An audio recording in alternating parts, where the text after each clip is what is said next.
Give me 5 minutes, and I'll delete your fear of failure.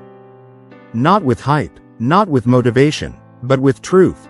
Because you don't fear failure. You fear what it will say about you. That you're not good enough.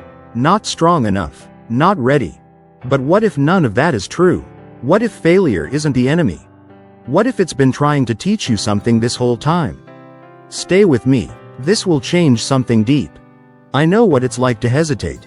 To dream, then freeze. To have an idea that feels powerful in the moment, but dissolve when you try to act on it. You overthink. You rehearse disaster. You make your mind a courtroom, judging every decision before it ever sees the light of day. I used to do that too.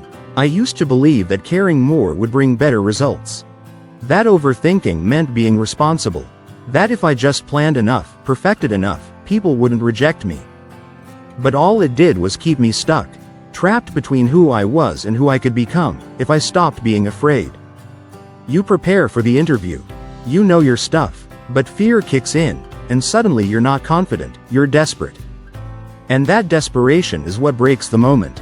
Not your ability, not your value, just the fear you fed. Same thing in relationships. You try too hard. You hold your breath on the first date. You want it to go well so badly, you forget to be present. And that pressure, it chokes the connection before it has a chance to breathe. Here's the truth. Fear of failure isn't really about failure. It's about attachment. You're attached to what it means about you. You think if you fail, you lose worth. But perfectionism isn't about standards. It's about shame. It's about never feeling like you're enough, so you raise the bar higher, until nothing you do is good enough. And the problem with needing everything to work out, is that it makes you desperate. The more you need success, the more you chase it. And the more you chase, the more it runs. Confidence doesn't come from wanting. It comes from moving, even when the outcome is unknown. Let's reframe it. Detachment is power. You don't become powerful by caring less, but by needing less. Letting go of outcomes doesn't mean you stop caring. It means you stop panicking. You still care. You just don't collapse. If you gave your best, if you showed up fully, then you've already won. You win in the trying. You win in the learning. And you don't build that courage in theory. You build it through exposure. Small repetitions, taking action, even clumsy action, trains your nervous system to trust you. Fear shrinks when your actions get louder than your doubts. So start showing up in low-pressure moments.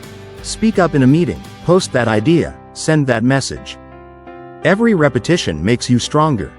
And when fear spikes, ask this question. What's the worst this fear is trying to protect me from? That simple shift breaks the internal panic cycle. It buys you back control. Fear of failure shrinks when you stop letting outcomes define you. So shift from what if I fail to what if I grow either way. From I hope it works to I'm already becoming the person who can handle whatever happens. Progress is more powerful than perfection. And momentum will always teach you more than hesitation ever will. You've lived long enough letting fear be the loudest voice in the room. You've handed it your decisions, your relationships, your self-worth. But now, you know what fear really is, a story.